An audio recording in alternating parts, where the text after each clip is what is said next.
السلام علیکم ناظرین ابھی ہم نے جو ڈسکس کرنا ہے نا وہ خانگی تقسیم کے بارے میں ڈسکس کرنا ہے کہ خانگی تقسیم کیا ہے اور اس سے کیا کیا مشکلات پیدا ہوتی ہیں۔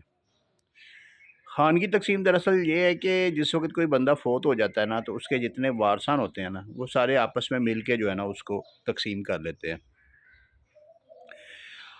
پہلے وقتوں کی پہلے پچھلے دور کی بات کریں اگر ہم، یعنی کہ کافی عرصہ دراز قبل کی، کوئی 100 150 سال 50 سال 60 سال قبل کی بات کریں تو ہوتا یہ تھا کہ جب کوئی بزرگ فوت ہو جاتا تھا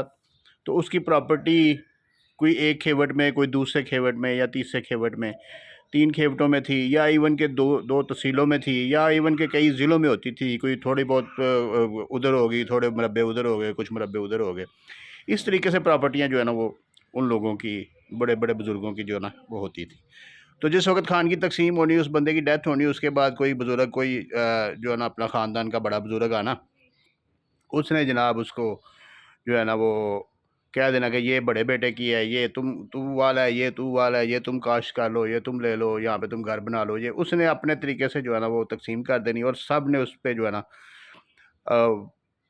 اس پہ آمین کہہ دینا اور اس کو مان لینا، اس کی تقسیم کو مان لینا۔ یہ خانگی تقسیم پرانی تقسیمیں ہوتی تھی، اس کی کوئی ریٹرن نہیں ہوتی تھی کسی قسم کی، کوئی اس کا ایسا نہیں ہوتا تھا۔ انتقال بھی جو ہے نا وہ وراثت کے چڑھتے ہوتے تھے۔ اب اس کے بعد جو ہے نا وہ ڈاکومنٹس میں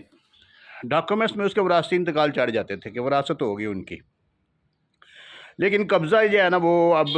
وراثت سپوز کہ اب عبد الرشید کی ہوئی، اس کے بیٹے کا نام عبد الرحیم، عبد الکریم آ گیا، لیکن قبضہ جو ہے نا اس پہ وہ ان کا آ گیا جس بندے کو قبضہ دیا گیا تھا، خانہ کاش میں وہ بندہ آ گیا۔ اب یہ پرابلمز کریٹ ہونا شروع ہو گئی کہ وراثت کسی اور کی ہو رہی ہے، خانہ ملکیت میں وراثت اور ہو رہی ہے، خانہ جو قابض ہے، یعنی کہ جو خانہ کاشت ہے جس میں وہ آ رہا ہے، اس میں کچھ اور کا نام آ رہا ہے۔ تو یہ چیزیں جو ہے نا یہ کنٹینیوسلی چلتی رہیں، اور اس کو کچھ لوگوں نے تو دیکھا ہی نہیں جب تک وہ پراپرٹیز کی ویلیو کوئی اتنی زیادہ بڑھی نہیں ہے۔ ابھی آ کے جو ہے نا چند سال ہوئے ہیں کہ پراپرٹی کی ویلیو جو ہے نا وہ انکریز ہونی شروع ہو گئی، اور یہ ایک جو ہے نا ہمارے لیے ایک نایاب ایسٹ کے طور پہ جو ہے نا وہ پراپرٹی ہماری جو ہے نا لگنے لگی ہمیں۔ اس وقت ہمیں یہ ہوا کہ یہ اس نے میری رکھی ہوئی ہے، اس نے میری رکھی ہوئی ہے، اس نے میری رکھی ہوئی ہے۔ سب سے پہلی بات تو یہ ہے کہ ہمیں بزرگوں کے فیصلے جو ہے نا وہ ایکسیپٹ کرنے چاہیے، سب سے پہلے کہ جو انہوں نے فیصلے کر دیے ہیں نا وہ ہمیں ایکسیپٹ کرنے چاہیے۔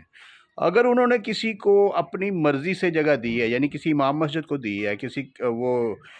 گاؤں کے کسی کمی کو دی ہے، یا کسی موچی، لوہار، ترخان، یا کسی بھی چھوٹی ذات والے کو، جس کو ہم چھوٹی، میں کہتا نہیں ہوں لیکن چھوٹی ہوتی ہے، اس کو چھوٹی ذات بولتے ہیں لوگ، ان کو دی ہے تو وہ ہمیں تسلیم کرنی چاہیے، اور ہمیں چاہیے کہ ہم ان کے نام پہ انتقال کروا دیں تاکہ وہ خانہ کاش سے نکل کے خانہ ملکیت میں آ جائیں۔ اور اگر یعنی کہ ہمارے دل میں لالچ ہے، ابل تو یہ پہلی نمبر پہ تو لالچ ہونا نہیں چاہیے، تو پھر ہمیں سارا ریکارڈ نکلوانا چاہیے کہ کس جگہ سے کہاں سے کام شروع ہوا ہے،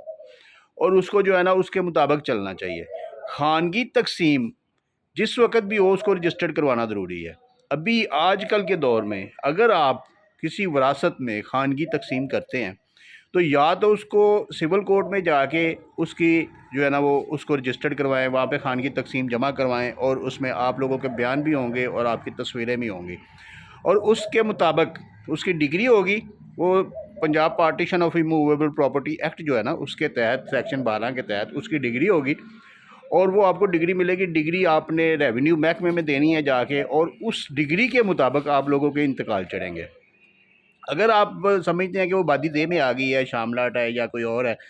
یا پراپرٹی ایسی ہے جس کا ریونیو ریکارڈ نہیں ہے، یا ایسی پراپرٹی جس کا ریونیو لال لکیر میں ہے، ریونیو ریکارڈ نہیں ہے، تو اس ڈگری کو رجسٹرڈ کروا لیں سب رجسٹرار کے پاس۔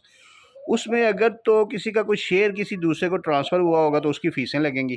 اگر شیئر ٹرانسفر نہیں ہوا تو سمپل تقسیم ہے، پارٹیشن ہے اور خانگی تقسیم ہے، تو پھر 1% اس کی ڈیوٹی لگے گی، 1% ای ایم اے لگے گا، اور باقی تھوڑے بہت خرچہ ہوگا، اور اس کے بعد جو ہے نا وہ رجسٹرڈ ہو جائے گی۔ جس وقت وہ رجسٹرڈ ہو جائے گی تو وہ رجسٹری بن جائے گی۔ تو خانگی تقسیم کو اب زبانی کلامی نہیں کرنا، خانگی تقسیم اب زبانی کلامی نہیں چلے گی۔ اگر ریونیو کوڈ میں، اگر آپ کی زرعی زمین ہے تو ریونیو کوڈ میں آپ نے خانگی تقسیم بنا کے باقاعدہ ڈاکومنٹ کر کے اور اس کو نقشے وغیرہ بنا کے آپ نے تحصیلدار کو جمع کروانا ہے۔ تحصیلدار باؤنڈ ہے